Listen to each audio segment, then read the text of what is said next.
আসসালামু আলাইকুম। নতুন একটি ভিডিওতে আপনাদের সবাইকে স্বাগতম। ছোট ছোট হেল্প নিয়ে নিজে নিজে অ্যাপ্লিকেশন করুন বুলগেরিয়ার জন্য। বুলগেরিয়াতে স্টুডেন্ট ভিসা আসতে যাচ্ছে অনেকেই। বর্তমান সময়ে বুলগেরিয়া হচ্ছে একটি সেনজেন দেশ হওয়ার কারণে অনেকেই বুলগেরিয়াতে আসতে যাচ্ছে এবং কি এখানে লো টিউশন ফি মানে টোটাল ওভারঅল কস্টটা একটু কম হওয়ার কারণে মানুষ আসতে আগ্রহী। সেই সাথে স্টাডি গ্যাপ আইএলস ছাড়া আসতে পারতেছে। এই স্টাডি গ্যাপ হলে কোনো সমস্যা নাই, লো সিজিপি দিয়ে অ্যাপ্লিকেশন করা যাচ্ছে, ভিসা রেশিও ভালো, সব কারণে বুলগেরিয়াকে অনেক স্টুডেন্ট চয়েস করে নিয়েছে। তো আমি আজকের এই ভিডিওতে আপনাদেরকে বলবো ছোট ছোট হেল্প নিয়ে কিভাবে আপনারা বুলগেরিয়ার প্রসেসটা নিজে নিজে অ্যাপ্লিকেশন করতে পারেন। তো এই ক্ষেত্রে আপনাদের টাকা কিছু বেঁচে যাবে এবং কি আপনারা আপনাদের মানে নিজে নিজে অ্যাপ্লিকেশন করলে যে ইনফরমেশনগুলো জানবেন বা অ্যাপ্লিকেশন কি সাবমিট হয়েছে কিনা সব কিছু জানতে পারবেন, নিজের হাতে কাজটা করতেছেন। ঠিক আছে, এটা একটা আনন্দ আছে, মজা আছে। তো এটার জন্য আপনাদের কিছু ছোট ছোট হেল্প লাগবে। ওই হেল্পগুলা কারো কাছ থেকে নিতে হবে বা আমার কাছ থেকেও নিতে পারবেন। তো আজকে ফুল প্রসেসটা নিয়ে আমি আলোচনা করব, কিভাবে আপনাদের বুলগেরিয়া জার্নি আপনারা নিজে নিজে প্রসেস করতে পারেন। তো আপনারা জানেন আমি বর্তমানে বুলগেরিয়াতে আছি স্টুডেন্ট বিষয় স্টুডেন্ট হিসাবে। বুলগেরিয়া বার্না ফ্রি ইউনিভার্সিটিতে আমি অবস্থান করছি। আমার সাবজেক্ট হচ্ছে কম্পিউটার সায়েন্স। ইউনিভার্সিটির সাথে সরাসরি আমার ভালো একটা সম্পর্ক থাকার কারণে আমি স্টুডেন্ট প্রসেস নিয়ে কাজ করতেছি, অনেকের হেল্প করতেছি ইনফরমেশন দিয়ে। তো আজকের এই ভিডিও টপিক তো ক্লিয়ার করে দিলাম। নতুন যারা অ্যাপ্লিকেন্ট আছেন তাদের জন্য আজকের এই ভিডিওটা খুবই গুরুত্বপূর্ণ। তো আপনারা শেষ পর্যন্ত ভিডিওটি দেখবেন, না টেনে একবারে সুন্দর করে নোট করে করে লিস্টগুলো করবেন। তো প্রথমেই যেই কাজটা করতে হবে, ব্যাচেলারের কথা বলি আমি। যদি প্রথমে ব্যাচেলারের স্টুডেন্টরা কী করবেন, আপনাদের ইন্টার এসএসসি এবং কি ইন্টারের যে সার্টিফিকেট আছে, সার্টিফিকেট এবং কি মার্কশিট, এগুলো আপনারা আপনাদের যে বোর্ড আছে এডুকেশন মিনিস্ট্রি, ফরেন মিনিস্ট্রি থেকে অ্যাটাস্টেশন করে নেবেন। অ্যাটাস্টেশন কীভাবে করতে হয় এই বিষয়ে আমার চ্যানেলে ভিডিও আছে, ওই ভিডিওটা দেখে নেবেন। এছাড়াও নতুন একটা নিয়ম করছে, অনলাইনে অ্যাটাস্টেশন করা যাচ্ছে। তো অ্যাটাস্টেশনটা করে রাখবেন। আপনারা যাদের ইউরোপ বা অন্য কোনো দেশে স্টাডি বিষয়ে আসার ইচ্ছা থাকে, আপনারা শুরুতেই অ্যাটাস্টেশনের কাজটা করে ফেলবেন। এরপরের প্রসেস কি, এরপরে যদি বুলগেরিয়াতে অ্যাপ্লিকেশন করতে চান, বুলগেরিয়ার একটা রিকোয়ারমেন্ট আছে, রিকোয়ারমেন্ট অনুযায়ী আপনি বুলগেরিয়ার যে ইউনিভার্সিটিতে অ্যাপ্লিকেশন করতে যাচ্ছেন সেই ইউনিভার্সিটির রিকোয়ারমেন্টগুলো ফলো করবেন, কি কি চাচ্ছে তা। যদি প্রথমে ইন্টারেন্স এক্সাম দিতে হয় ওই এক্সামটা দিবেন। যদি কারো আইএলস থাকে বা আইএলস রিকোয়ারমেন্ট থাকে ওইটা দেখবেন। কোনো এক্সাম দিতে হয় কিনা ওইটা দেখবেন। আইএলস ছাড়া অ্যাপ্লাই করা যাবে কিনা ওইগুলো দেখবেন। আপনাদের মানে একটা ইউনিভার্সিটির লিস্ট আমি দিয়ে দেওয়ার চেষ্টা করবো ভিডিওর কমেন্ট সেকশনে বা ডিসক্রিপশনে। ওই ইউনিভার্সিটিগুলো আপনারা রিচ আউট করবেন। ওই ইউনিভার্সিটিগুলোর ওয়েবসাইটে গিয়ে নিজে নিজে রিচার্জ করবেন কোন ইউনিভার্সিটির কবে থেকে ডেডলাইন, কবে থেকে তাদের অ্যাপ্লিকেশন প্রসেস শুরু হবে। এরপরে ইউনিভার্সিটির ওয়েবসাইটে গেলে আপনি সব ইনফরমেশন পেয়ে যাবেন। সেই সাথে ওদের সাথে কন্ট্যাক্ট করার জন্য জিমেল অ্যাড্রেস দেওয়া থাকে, জিমেলে ওদেরকে মেল করবেন। মেল করে ওদের কাছ থেকে আপনাদের এডমিশন রিকোয়ারমেন্ট, এডমিশন ডেডলাইন সব কিছু গ্যাদার করবেন। তো আপনাদের রিচার্জ করতেই হবে। আপনি যদি নিজে নিজে নাও করেন তারপরেও আপনারা রিচার্জ করবেন। রিচার্জ করলে আপনাদেরকে কোনো এজেন্সি বা কোনো কেউ ঠকাইতে পারবে না। যার মাধ্যমে অ্যাপ্লিকেশন করবেন, যখন আপনি ইনফরমেশন জানবেন তখন আপনাকে ঠকাইতে গেলে আপনি বুঝে যাবেন যে আপনার এই জিনিসটা মিসিং হচ্ছে। সো আপনারা রিচার্জ করার কোনো বিকল্প নাই, যার কাছেই প্রসেস করান। তো আপনারা ইউনিভার্সিটির রিকোয়ারমেন্টগুলো, ইউনিভার্সিটির ডেডলাইনগুলো, ইউনিভার্সিটিতে কীভাবে প্রসেস হয় এগুলা যাচাই বাছাই করবেন। কোনো কিছু না বুঝলে ইউনিভার্সিটিকে মেল করে জিজ্ঞেস করবেন এটা কিভাবে হয়। এভাবে নোট করে করে লিস্ট করে ফেলবেন রিকোয়ারমেন্ট। যদি আপনি ধরেন বার্না ফ্রিতে অ্যাপ্লিকেশন করতে যাচ্ছেন, আমি বার্না ফ্রি ইউনিভার্সিটির অ্যাপ্লিকেশন প্রসেসটা বলে দিচ্ছি নিজে নিজে কীভাবে করবেন। তো এইভাবে কিন্তু প্রতিটা ইউনিভার্সিটির আলাদা আলাদাভাবে একটা রুলস আছে, আলাদা আলাদাভাবে একটা প্রসেস আছে, ওইটা ফলো করবেন ওই ইউনিভার্সিটির ওয়েবসাইটে ঢুকে। ঠিক আছে, অথবা ওদেরকে মেইল করে। ওয়েবসাইটের মধ্যে সব রিকোয়ারমেন্ট বা সব ডিটেলস দেওয়া থাকে, ওদের contact details, number, phone number থেকে শুরু করে জিমেল অ্যাড্রেস থাকে। জিমেলটা হচ্ছে সবচেয়ে গুরুত্বপূর্ণ। জিমেল সুন্দর করে লেখার চেষ্টা করবেন। আর জিমেল লেখার জন্য মানে যদি কোনো ইউনিভার্সিটিকে জিমেল করতে হয় সাবজেক্টটা ঠিকভাবে দিবেন। এরপরে সুন্দর করে ডিআর বা হ্যালো ম্যাম বলে সম্বোধন করে সুন্দর করে আবার ফিনিশিং দিবেন। তো এইভাবে মেইলটা করবেন, করে যে কোনো ইনফরমেশন আপনারা গ্যাদার করতে পারবেন ইউনিভার্সিটি থেকেই, ওয়েবসাইট থেকেই। যাই হোক, এখন university of Verna Verna free ইউনিভার্সিটির ওয়েবসাইটে যাবেন। গিয়ে আপনি ইউনিভার্সিটিতে দেখবেন কন্ট্যাক্ট ডিটেলস, অ্যাডমিশন প্রসেস কীভাবে আসে, ওইখানে রিকোয়ারমেন্ট সব কিছু দেওয়া আছে। ব্যাচেলারের জন্য আপনাদেরকে প্রথমেই বার্না ফ্রির জন্য যেটা করতে হয়, ওয়েবসাইটে তো চেক করে নেবেন। আমি যদি নর্মালি বলি, ধরেন আপনারা কেউ বার্না ফ্রিতে অ্যাপ্লিকেশন করতে চাচ্ছেন, আপনাদের ডকুমেন্টস লিগালাইজেশন করতে হবে। তো প্রথমে বাংলাদেশ থেকে অ্যাটাস্টেশন তো শেষ, সেকেন্ড প্রসেস হচ্ছে আপনার ডকুমেন্টসগুলা বুলগেরিয়ার এম্বাসি থেকে লিগালাইজেশন করতে। বুলগেরিয়ান এম্বাসি থেকে লিগালাইজেশনের জন্য আপনার বাংলাদেশ হাই কমিশন থেকে অ্যাটাস্টেশন করে নিতে হবে। তো ধরেন আপনি ইন্ডিয়া থেকে করতে পারেন, রোমানিয়া থেকে করতে পারেন, দুবাই থেকেও করতে পারবেন, অনেকগুলো দেশ থেকে করা যায়। যে দেশগুলোতে বাংলাদেশ এম্বাসি আছে এবং কি বুলগেরিয়ান এম্বাসি আছে, ওই দেশগুলো থেকেই আপনি লিগালাইজেশনের কাজটা শেষ করতে পারবেন। তো এখানে অনেকের কথা থাকে যে আসলে লিগালাইজেশন ফিটা কত। লিগালাইজেশন ফি যদি আপনি রোমানিয়া থেকে করেন, এক পেজের জন্য, এক পেজ লিগালাইজেশন ডকুমেন্টস এক পেজের জন্য ফি হচ্ছে বাংলাদেশ এম্বাসিতে হচ্ছে 10 ইউরো, আর বুলগেরিয়ান এম্বাসিতে হচ্ছে 20 ইউরো, টোটাল 30 ইউরো একটা ডকুমেন্টসের জন্য। এখন আপনার কয়টা ডকুমেন্টস, মানে আপনার কয়টা পেজ, সার্টিফিকেট একটা, মার্কশিট একটা, মানে এসএসসি সার্টিফিকেট একটা, মার্কশিট একটা, এবং কি ইন্টারেরও মানে মার্কশিট একটা, সার্টিফিকেট একটা, টোটাল 4 পেজ। যাদের ব্যাচেলার তারা হচ্ছে 4 পেজ, যারা ব্যাচেলার জন্য অ্যাপ্লিকেশন করবেন তাদের 4 পেজ, আর যারা মাস্টার্সের জন্য করবেন, মাস্টার্সের জন্য হচ্ছে হয়তো 3 পেজ হইতে পারে, 4 পেজ হইতে পারে, বেশিরভাগই হচ্ছে 2 পেজ। এক পেজ হচ্ছে ট্রান্সক্রিপ্ট থাকে, আর এক পেজ হচ্ছে সার্টিফিকেট থাকে। তো আপনার 2 পেজে কম খরচ হবে। তো এটা হচ্ছে নর্মালি এম্বাসিতে ফি জমা দিতে হয়। তো এটা হচ্ছে আমি প্রথম প্রসেস কি, বাংলাদেশ থেকে অ্যাটাস্টেশন করবেন। দ্বিতীয় প্রসেস কি, আপনার ডকুমেন্টসগুলা বুলগেরিয়ান এম্বাসি এবং কি বাংলাদেশ হাই কমিশন থেকে অ্যাটাস্টেশন করবেন, বা লিগালাইজেশন অ্যাটাস্টেশন সেম থিং, শুধু একটু মানে সত্যায়িত করণ আর কি। তো লিগালাইজেশন শেষ করার পরে এই ডকুমেন্টসগুলা আপনার কাছে নেবেন সুন্দর করে। নেওয়ার পরে মানে বুলগেরিয়ার বার্না ফ্রিতে যদি নিজে অ্যাপ্লিকেশন করতে চান, তখন আপনি ডকুমেন্টসগুলো নেবেন। নেওয়ার পরে ইউনিভার্সিটির ওয়েবসাইট থেকে অ্যাপ্লিকেশন ফর্ম আছে, ফর্মটা ফিল আপ করবেন। মানে ফর্মটা কি করবেন, ডাউনলোড দিয়ে বের করবেন, অথবা অনলাইনেও ফিল আপ করা যায়, আবার ডাউনলোড দিয়ে বের করে হাতে ফিল আপ করে নেবেন। আপনার কোন সাবজেক্টে পড়তে চাচ্ছেন, নাম, অ্যাড্রেস, সব এভরিথিং, জিমেল অ্যাড্রেসটা খুব গুরুত্বপূর্ণ, ওইটা শো করে দেবেন, সব কিছু লিখবেন। ওই ফর্মটা ফিল আপ করবেন। আপনার 4 কপি ছবি, এরপর হচ্ছে আপনার যে ছবিগুলো স্ক্যান করে নেবেন, মানে পিডিএফ করে নেবেন, সব কিছু একটা ফাইলের সাথে আপনার সার্টিফিকেট অ্যাটাস্টেড করা, এবং কি ছবি, এবং কি পাসপোর্ট কপি, আর হচ্ছে অ্যাপ্লিকেশন ফর্ম, এগুলো সব ফিল আপ করে আপনি স্ক্যান করে একটা পিডিএফ বানাবেন। পিডিএফ বানিয়ে আপনি ইউনিভার্সিটির যে এই দাগব স্যারের বা ইউনিভার্সিটির যে জিমেল আছে, ওই জিমেলে মেল করবেন আপনার এডমিশনের জন্য। মেল করার পরে ওরা মেলে রিপ্লাই দিবে যে আপনাকে অ্যাপ্রুভ করছে কিনা, বা এর আগে থেকে যদি আপনি মেলে যোগাযোগ করে থাকেন তখন আপনাকে ওরা রেসপন্স করবে। দেন আপনাকে বলবে যে এগুলো তো আমরা অনলাইনে পাইছি, আপনি সরাসরি সাবমিট করতে হবে। তো সরাসরি সাবমিশন করতে হবে, প্লাস হচ্ছে অ্যাপ্লিকেশন ফি দিতে হবে। তো অ্যাপ্লিকেশন ফিটা আমি একটু পরে বলতেছি। তো আপনি এগুলো ডিএচএল করে ইউনিভার্সিটির অ্যাড্রেসে পাঠিয়ে দিবেন, ঠিক আছে? তখন ইউনিভার্সিটি রিসিভ করার পরে আপনাকে অ্যাপ্লিকেশন ফি দিতে বলবে। অ্যাপ্লিকেশন ফিটা এখানে কি ইনক্লুডেড থাকবে, এখানে থাকবে হচ্ছে ট্রান্সলেশন ফি, নোটারি ফি, এবং কি রিকগনাইজেশন ফি, দেন তারপরে মিনিস্ট্রি অ্যাপ্রুভাল, এবং কি অফার লেটার বা ইউনিভার্সিটি একটা ফি থাকে, ওই ফি। টোটাল 3-4টা ফি একসাথে এটা পেমেন্ট করতে হবে ইউনিভার্সিটিতে। তো এটা একসাথে হচ্ছে 270 ইউরো। বার্না ফ্রি ইউনিভার্সিটির ব্যাচেলারের জন্য আপনাকে 270 ইউরো অ্যাপ্লিকেশন ফি বাবদ পেমেন্ট করতে হবে। যদিও এটা শুধু অ্যাপ্লিকেশন ফি না, শুধুমাত্র অ্যাপ্লিকেশন ফি হচ্ছে 60 ইউরো।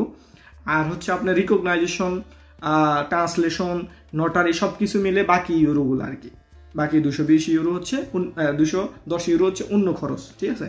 তো এটা হচ্ছে ইউনিভার্সিটিতে সাবমিট করলে আপনাকে খরচ হয় 270 ইউরো টোটাল ফি, এখানে অ্যাপ্লিকেশন ফি বা অন্যান্য ফিগুলো আছে। তো ইউনিভার্সিটিতে আপনি সাবমিট করলে ইউনিভার্সিটি একটু লেট হলেও বা একটু মানে লম্বা সময়, মানে আপনার 3 থেকে 4 মাসও অপেক্ষা করতে হইতে পারে একবারে টোটাল অফার লেটার আসার আগ পর্যন্ত।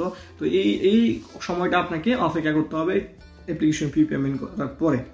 তো আপনার প্রথমে, এখন আমি যদি ছোট্ট করে একটু শর্টকাটে বলার চেষ্টা করি, প্রথমে হচ্ছে বাংলাদেশ থেকে অ্যাটাস্টেশন কমপ্লিট করছেন, দেন ইউনিভার্সিটির সাথে যোগাযোগ করে ইউনিভার্সিটির রিকোয়ারমেন্ট অনুযায়ী ডকুমেন্ট আপনার যে সার্টিফিকেটগুলো আছে ওইগুলো হচ্ছে বুলগেরিয়ান এম্বাসি এবং কি বাংলাদেশ হাই কমিশন থেকে লিগালাইজেশন কমপ্লিট করবেন। সেকেন্ড স্টেপ শেষ, 2টা স্টেপ শেষ।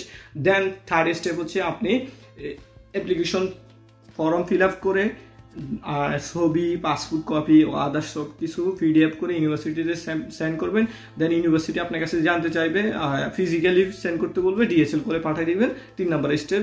এরপরে DHL করে পাওয়ার পরে ইউনিভার্সিটি বলবে যে অ্যাপ্লিকেশন ফি পেমেন্ট করেন, তাহলে হচ্ছে 270 ইউরো আপনারা পেমেন্ট করে দিবেন। এই 4টে স্টেপ শেষ করার পরে অফার লেটারের জন্য অপেক্ষা করবেন।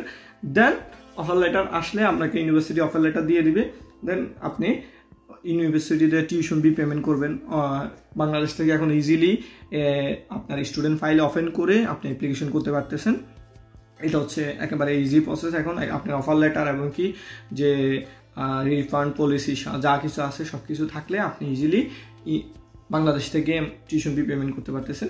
টিউশন ফি পেমেন্ট করার শেষে আপনি এর মধ্যেই আপনি চাইবেন যে আপনি কোন দেশ থেকে ভিসাটা মানে কোন দেশে সাবমিশন করবেন, ইন্ডিয়াতে করবেন নাকি ভিয়েতনামে করবেন নাকি ইন্দোনেশিয়া করবেন। যে দেশে করেন ওই দেশের ভিসা নেওয়ার চেষ্টা করবেন, ওই দেশের এম্বাসি অ্যাপয়েন্টমেন্ট ডেট নেওয়ার চেষ্টা করবেন, অথবা ইউনিভার্সিটির কাছে হেল্প চাইবেন যে আমাদেরকে এম্বাসি অ্যাপয়েন্টমেন্ট ডেটের ব্যবস্থা করে দেন। এখন যদিও বর্তমান সময়ে এম্বাসি অ্যাপয়েন্টমেন্ট ডেট নিয়ে একটা ঝামেলা চলতেছে, তো এটার সমাধান আস্তে আস্তে হয়ে যাবে। তো পরবর্তী সময় দেখা গেছে যে আপনারা এই প্রসেসটা মানে এই ভিডিওটা শুরু থেকে শেষ পর্যন্ত দেখলে আপনারা নিজে নিজে অ্যাপ্লিকেশন করতে পারবেন। এখন আসেন কিভাবে ছোট ছোট হেল্পগুলো নেবেন। যেমন আপনি প্রথমত আপনি যেহেতু এখন বাংলাদেশে অবস্থান করতেছেন, আপনি হয়তো ইন্ডিয়া যাওয়া লাগবে, অনেক টাকা খরচ, যাবেন না, যাইতে চাচ্ছেন না, অথবা রোমানিয়াতে যদি কারো আত্মীয় থাকে ওদের মাধ্যমে করাইতে পারেন, অথবা থার্ড পার্টি কারো দ্বারা হেল্প নিয়ে এটা করতে পারেন। যদি আমার হেল্প লাগে যে শুধু লিগ্যালাইজেশন, যদি কোনো আপনাদের হেল্প লাগে আমি লিগ্যালাইজেশন করে দিব আপনাদেরকে, আপনারা আমাকে ডকুমেন্টস দিলে আমি লিগ্যালাইজেশন করে দিব, দেন করে আপনাদের কাছে পাঠিয়ে দিব, আপনারা অ্যাপ্লিকেশন করবেন। এরপরের স্টেপ হচ্ছে যদি আপনাদের অ্যাপ্লিকেশনও কোনো হেল্প লাগে, ইউনিভার্সিটিতে যখন অ্যাপ্লিকেশন করবেন বা আমার কাছে পাঠাইলে আমি সাবমিট করে দিতে পারবো। ফিল আপ করে ফর্ম ফিল আপ করে সব কিছু করে আপনারা আমার কাছে DHL করে দিলে আমি সাবমিট করে দিব। এরপর হচ্ছে আসেন অ্যাপ্লিকেশন ফিটা কীভাবে পেমেন্ট করবেন। যদি আপনাদের ইউরোপে বা অন্য কোনো দেশে যদি মানুষ থাকে ওদের মাধ্যমে অ্যাপ্লিকেশন ফিটা দেওয়ার চেষ্টা করবেন, অথবা ব্যাংকের মাধ্যমে দেওয়ার চেষ্টা করবেন, অথবা যাদের ডুয়েল কারেন্সি কার্ড আছে ওদের মাধ্যমে আপনারা অ্যাপ্লিকেশন ফিটা পেমেন্ট করতে পারবেন। সেই সাথে আপনি আরেকটা কাজ করতে পারেন, আমার সাথে যোগাযোগ করবেন, আমি আপনাদেরকে এই বিষয়টাতে হেল্প করার চেষ্টা করবো ইনশাল্লাহ। মানে অ্যাপ্লিকেশন ফিটাও দিয়ে দেওয়ার চেষ্টা করব। এটা হচ্ছে আমার কাছ থেকে আমি একেবারে যারা মানে আমাকে মানে শুধু বিরক্ত করবেন না ইয়া করে, আপনারা নিজেরা এই ভিডিওটা দেখার পরে তার বিরক্ত করার দরকার নেই। কীভাবে কী প্রসেস করতে হচ্ছে এগুলো তো জানে গেছেন। যারা নিজে প্রসেস করতেছেন আপনি আমাকে সুন্দর করে বড় করে মেসেজ করে রাখবেন যে আমি নিজে প্রসেস করতেছি, আমি এই স্টেজে আসি, এই হেল্পটা আমার লাগবে, আমাকে এই হেল্পটা করবেন। মানে হয়তো লিগ্যালাইজেশনে নাকি টিউশন ফি পেমেন্টে নাকি অ্যাপ্লিকেশন ফি পেমেন্টে যে বিষয়ে হেল্প দরকার হবে ওই বিষয়টা আমাকে উল্লেখ করে আপনারা মেল করবেন, আমি ওই বিষয়ে হেল্প করার চেষ্টা করব। কিন্তু আমি ফ্রিতে করে দিব না, আমাকে একটা চার্জ দিতে হবে। চার্জটা দেওয়ার পরে আমি আপনাদেরকে হেল্প করে দিতে পারবো। ফ্রিতে কেউ হেল্প নিতে চাইবেন না, কারণ এখানে আমি আমার কাজের পাশাপাশি আমাকে এটা করতে হচ্ছে। অনেকেই এখানে বুলগেরিয়াতে শুধু আমি একা থাকি না, আরও অনেকেই থাকে, এরকম বুলগেরিয়া না বিভিন্ন দেশে অনেক মানুষ থাকে। সবাই কিন্তু এরকমভাবে হেল্প করে না। যারা হেল্প করতে যায় তাদেরকে অনেক ধরনের কথা শুনতে হয়। সবাই কিন্তু 100% সঠিক না, বা সবাই কিন্তু একজন মানুষ 100% ভুল মানুষের থাকে, হবেই। একজন মানুষ 100% শুদ্ধ না। তো ছোটখাটো ভুলগুলা ক্ষমা সুন্দর দৃষ্টিতে দেখবেন। আর হচ্ছে মানুষ অনেক কথা বলে, যার ফলে দেখা গেছে অনেকে এসব কাজ করতে চায় না, এসব হেল্প করতে চায় না, ভিডিও মেক করে না।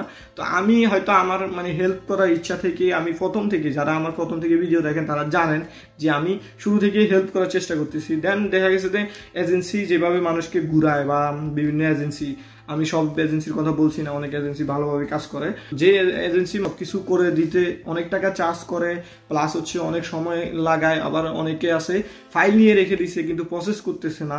সেক্ষেত্রে দেখা গেছে যে আপনাদের যে স্বপ্ন তো মানুষের আছে, ভিসা হওয়া না হওয়া অনেক পরের ব্যাপার, কিন্তু আপনার প্রসেসটা হয়েছে কিনা এটা আপনারা জানেন না। তো এটা আপনার প্রসেস করেন, চেষ্টা করেন। আমি কিন্তু অনেক দিকে ঘুরছি, অনেক জায়গায় প্রসেস করার চেষ্টা করছি, কিন্তু আমি এক জায়গায় সাবমিশন করছি। মানে এক জায়গায় বলতে ধরেন বুলগেরিয়ার জন্যই এম্বাসিতে আমি দাঁড়াইছি, এর আগে অন্য কোনো দেশে এম্বাসির জন্য আমি দাঁড়াইনি। আমি 2019 থেকে 19-এর ইন্টার পাস করছি, 19 থেকেই ইউরোপে বা বিভিন্ন দেশে যাওয়ার জন্য অনেক থেকে আগে থেকে আগ্রহী, এবং কি অনেক জায়গায় ঘুরছি, ধোঁকা খাওয়ার ভয়ে কাজ শুরু করতে পারি নাই, কারণ ধোঁকাবাজের তো অভাব দেয়। তো দেখা গেছে যে আমি কোনো দেশে সাবমিশন করতে পারি নাই, তো সময় লেগে গেছে। আমি 2021 সালে 2021 সালে আইএলস পরীক্ষা দিয়েছিলাম। আইএলসে ভালো রেজাল্ট ছিল না, মোটামুটি একটা রেজাল্ট ছিল। এরপরে হচ্ছে আর চেষ্টা করি নাই, মানে ভয় লাগতো, টাকা টুকার রিস্ক নিতে ভয় লাগতো। দেন পরিশেষে আমি যে এখন বুলগেরিয়াতে আসছি, একটা রিস্ক নিয়ে টাকা পেমেন্ট করছি, আল্লাহ আশা পূরণ করছে, আসতে পারছি, ঠিক আছে। আবার আমি ইতালির জন্য টাকা দিয়ে মার খাইছিলাম, এম্বাসি ফেস করতে পারি নাই। তো আমার কথা হলো, আপনারা নিজে নিজে প্রসেস করলে আপনাদের টাকা লস হওয়ার রিস্ক থাকে। আপনি বুলগেরিয়ার জন্য অ্যাপ্লিকেশন করলে অ্যাপ্লিকেশন ফি, অফার লেটার আসা পর্যন্ত অনেক টাকা খরচ হয়ে যায়। এরপরে দেখা যাচ্ছে যে আপনি ইন্ডিয়া বা অন্য দেশে গিয়ে এম্বাসি ফেস করার পরও অনেক টাকা খরচ হয়।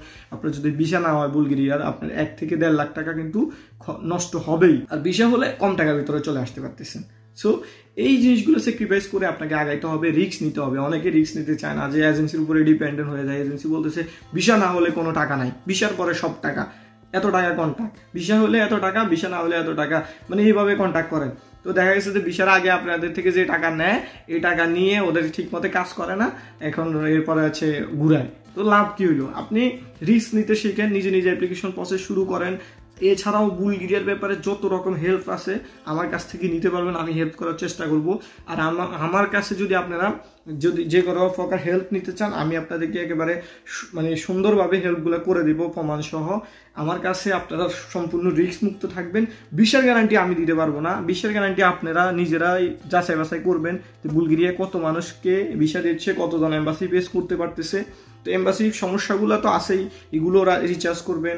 এম্বাসি কখন সমস্যার সমাধানগুলো হয় এগুলো নিয়েও ঘাটাঘাটি করবেন, বিভিন্ন গ্রুপে অ্যাড থাকবেন, বিভিন্ন তথ্য জানবেন, তাহলে আপনাদেরকে কেউ ঠকাইতে পারবে না। আমি হই যেই হই, ইনফরমেশন জানলে আপনাকে কেউ ঠকাইতে পারবে না। তো আমার সবার কাছে রিকোয়েস্ট, আপনারা নিজে নিজে রিচার্জ করুন, নিজে নিজে অ্যাপ্লাই করার চেষ্টা করুন। আর নিজে নিজে অ্যাপ্লাই করার ক্ষেত্রে যদি হেল্প লাগে আমার থেকে হেল্প নিতে পারেন। তো আজকের এই ভিডিওটা আসলে আমি মানে আরও আগে থেকে করার ইচ্ছা ছিল, সময় পাচ্ছি না বা ঠিকভাবে করতে পারতেছি না। তো আমার কন্ট্যাক্ট ডিটেলস সবসময় কমেন্ট সেকশনে বা ডিসক্রিপশনে দেওয়া থাকে, আপনারা আমার সাথে যোগাযোগ করবেন। অনেকেই আমার সাথে যোগাযোগ করেন, মেসেজ করেন, কিন্তু মেসেজ করার সঠিক মাধ্যমটা আপনারা ফলো করেন না। আপনারা হাই, হ্যালো, আসসালামু আলাইকুম, কেমন আছেন, এগুলো দিয়ে রাখেন। এগুলোর দরকার নাই। আমাকে আপনারা স্বার্থের জন্যই মেসেজ দিচ্ছেন, আপনাদের নিজের স্বার্থের জন্যই, স্বার্থ ছাড়া কেউ মেসেজ দেয় না। তো আপনারা নিজের স্বার্থেই কিন্তু মেসেজ দিচ্ছেন। আপনাদের ভালো কথা জিজ্ঞেস করলে করেন, সমস্যা নাই, না করাই হচ্ছে ভালো। করলেও আপনি ভালো কথা জিজ্ঞেস করেন, পাশাপাশি আপনার কি চাহিদা, আপনার কি স্বার্থ, ওইটা বলে দেন, ঠিক আছে। এটারে মাইন্ডলি নেয় মানুষ, স্বার্থটাকে মাইন্ডলি নেয়। যদি বলি কি স্বার্থপর, এই কথাটা মাইন্ডলি নেয়, তবে এই দুনিয়াটাই হচ্ছে স্বার্থপর। তো আপনি স্বার্থেই আমাকে কল দিচ্ছেন বা মেসেজ দিচ্ছেন, আপনার স্বার্থটা কি ওইটা মেসেজ করে দেন। আমি তো জানি আমাকে অনেকেই ভালো কথা জিজ্ঞেস করে, ওইটাতে আমি আরো বিরক্ত বেশি হয়। আপনি ভালো কথা জিজ্ঞেস করেন, কোনো সমস্যা নাই। ওই ভালোর কথার সাথে আপনার কি স্বার্থ বা আপনি কি জানতে চাচ্ছেন, কোন ইনফরমেশনটা আপনার দরকার, ওই ইনফরমেশনটা আমাকে জিজ্ঞেস করেন, আমি বলে দেওয়ার চেষ্টা করব, ঠিক আছে। তো আশা করছি আপনাদের এই ভিডিওটা আপনাদেরকে খুবই হেল্প করবে, যারা নিজে নিজে অ্যাপ্লিকেশন করতে চাচ্ছেন। এছাড়াও যারা এজেন্সির মাধ্যমে বা কোনো একটা লোকের মাধ্যমে অ্যাপ্লাই করতে চাচ্ছেন, তাদেরও অনেক অনেক হেল্প হয়েছে, আই হোক। কেননা আপনারা অলরেডি জানেন এইভাবে প্রসেস হয়, এভাবে এত টাকা খরচ হয়। এর বেশি টাকা যারা চার্জ করবে বা এর বেশি টাকা যারা নিবে, তো কি পারপাসে নিচ্ছে ওইটা আপনি জিজ্ঞেস করবেন। যেমন আমার মাধ্যমে করলে লিগ্যালাইজেশন ফিটা আর একটু বেশি দিতে হবে আমাকে, মানে আমি রোমানিয়া থেকে করব, তো সেই জন্য আমাকে লিগ্যালাইজেশন ফিটা বেশি দিতে হবে। এরপরে হচ্ছে আমি যে আপনাদের ডকুমেন্টসগুলো ট্রান্সলেশন নটারি করতেছি, ওইখানে আমাকে একটা ফি বেশি দিতে হবে। তো এই ফিটা আবার হচ্ছে, ধরেন আমি আরেকটা এখানে ইনফরমেশন শেয়ার করি, সেটা হচ্ছে ধরেন এই যে ট্রান্সলেশন আর নটারির ফিটা অনেক সময় কমও হয়, অনেক সময় বেশি হয়, ঠিক আছে, এটা মাথায় রাখবেন। তো সবার হলে আশা করি এই ভিডিওটা অনেক হেল্প করছে সবাইরে। তো আমার জন্য সবাই দোয়া করবেন, আমি যেন সবাইকে হেল্প করতে পারি, এবং কি আপনাদের সবাই যদি ভিডিওটা ভালো লাগে একটা করে লাইক দিবেন, একটা করে কমেন্টস করে যাবেন। যে কোনো প্রকার উত্তরের জন্য কমেন্টস করতে পারেন, আমাকে সরাসরি মেসেজ করতে পারেন। তো সবাইকে ধন্যবাদ ভিডিওটি এতক্ষণ পর্যন্ত দেখার জন্য, আর সবাই চ্যানেলটা সাবস্ক্রাইব করে দিবেন। ওকে, আসসালামু আলাইকুম, ভালো থাকবেন।